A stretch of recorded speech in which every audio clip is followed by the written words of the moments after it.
You did a fix and flip deal and made, I think, an $85,000 profit on this flip. Is that right? That's correct. And everything went totally smooth, totally perfect, right? No. It never does. It never does. No, It never does. So Gage, let's talk about it. Tell us first, how long ago did you get started in real estate investing? And did you do some wholesaling first and then jump in the fix and flip? Or did you just go straight into fix and flip? So I actually got started in, I didn't start out with wholesaling.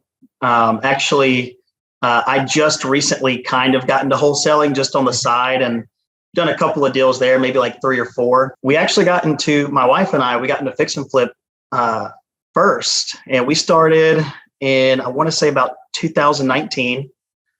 This was before we formed an LLC and actually started making it a business. Mm-hmm. And we bought a house in 2019.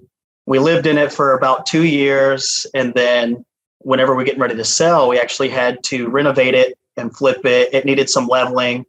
And so from doing that property, that kind of got me into wanting to do more because we really enjoyed it. It was fun. It kind of became like a family endeavor.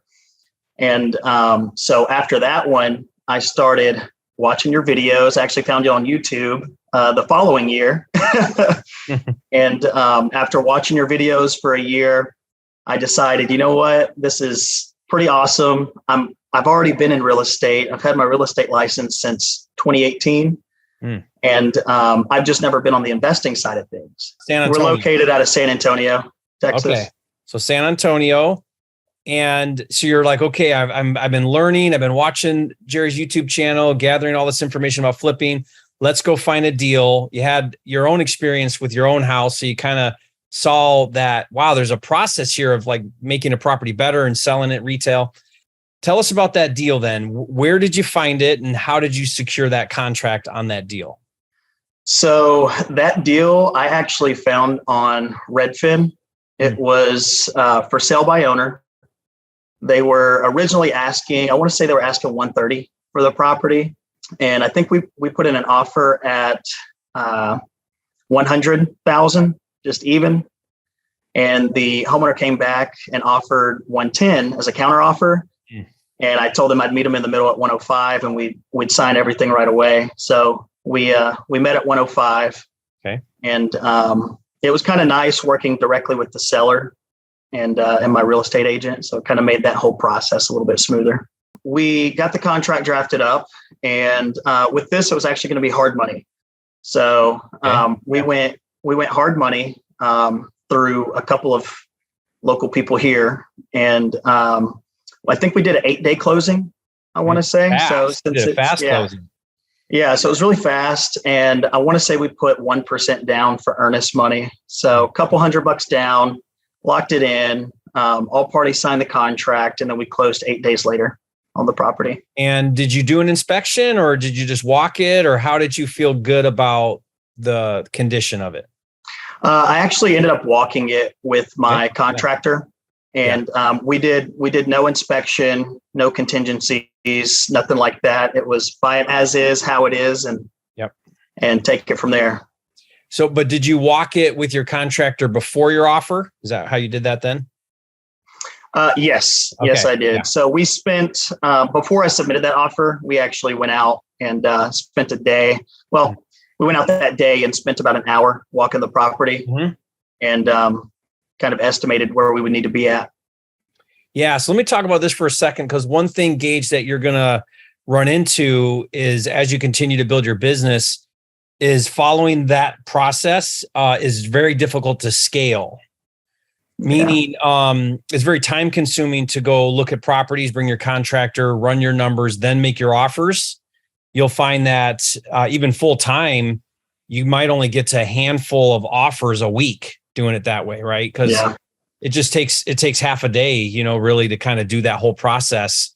And so really to start to turn volume on deals, whether it's wholesaling or fix and flip, you have to get to a process where you can get offers in front of those sellers without doing so much due diligence first, right? Right. And there's a balance there, right? Because we always do due diligence. It's just the timing of the due diligence. And so as you progress and learn in your business, you'll get better and faster at ballparking your figures for repairs, building in a little bit of contingency for like an inspection, then go look at the property with your contractor after the contract, not before the contract. So those are some ideas I just want to bring up as I'm hearing you explain your story. Let's talk about your financing then. So 105 on the buy. What was your rehab number? Rehab, my original number was 36,126. And you kept right on budget, right? Not at all. Welcome to rehabbing. Yeah, we ran into some hiccups, of course. You know, that's just part of it. But we went over by about $10,000. That sounds about right. That's pretty normal. Yep, that's pretty normal. So your financing, though, did your lender give you purchase money and rehab money, or just purchase money? How'd that work? Yeah. So the way she does her deals is she'll fund it 70%. So loan to value. But I actually I kept it under that 70% threshold with my buy price and my rehab number.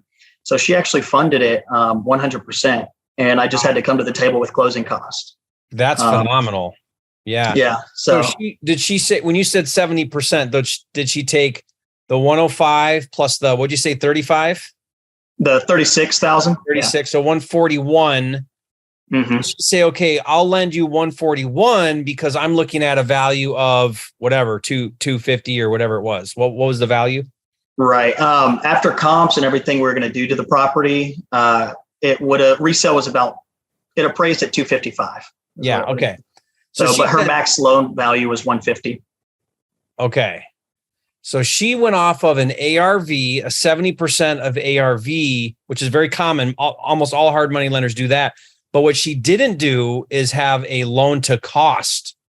A lot of lenders will do only 80% of your total cost, or 90% maybe, but you got 100%, which is fantastic. In fact, I would latch onto that lender and really see what you can do to continue at those times. Because that's outstanding. That's very, very low risk, very small, almost nothing out of pocket to be doing fix and flip with one lender. Normally I have to combine money. I have to get a hard money lender and private investor and combine money to get to 100%. And you're doing it with one lender, which is phenomenal. So good for you.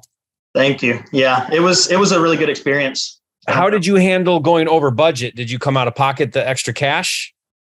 I did. Yeah. So just pulled it out of my savings. I mean, we ended up making that money back, of course. Since we actually made the comps we ran originally were for a 3-1.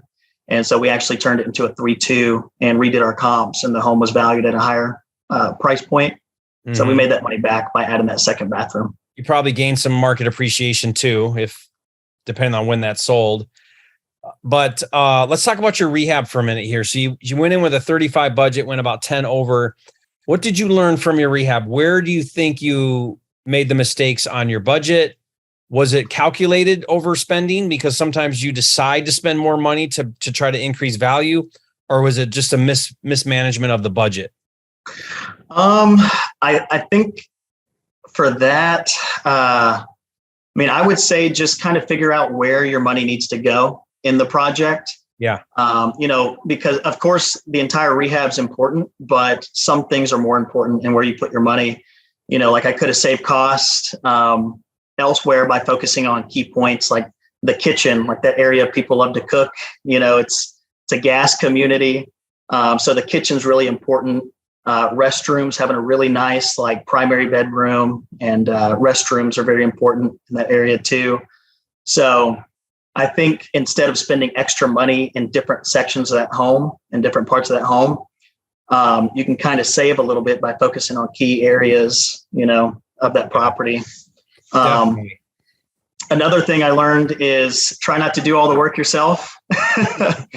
So my dad, he used to be a contractor, an arborist, has his HVAC, all that good stuff. And so he actually came in with my brothers and helped me out with some of the framework, some of the plumbing, and some of the HVAC. And we spent I mean, we wasted so much time just trying to do it ourselves. We spent about 3 months to get that finished. And then we called our contractors in and they knocked it out in I think 21 days they finished that property. Yeah, so, I'm glad you're learning this lesson though, right? You do not want to be swinging the hammer, getting out the paintbrush. That's fine that you did that, but I'm so glad that you're saying that you learned from that, because Gage, you want this to be a business, and a business you cannot be. That's not the best use of your time. Right. Yeah. And I just learned that, I mean, especially like with carrying cost and monthly cost and things that carry over to hold that property. Yeah. We could have saved, that job could have been done in 3 days instead of 3 months. And we could have saved, $1,400 a month in carrying costs just by hiring out a contractor, spending a little bit of extra money to get that job done anyways. Yeah, totally. Insurance and property taxes and your hard money lender, your utilities. Yeah. All that stuff adds up. When it's rehabbing, every day is costing. So, but what's crazy to think, Gage, is, as you go like this, if you keep doing like $85,000 profit deals, and maybe they don't all hit 85,000, that's phenomenal.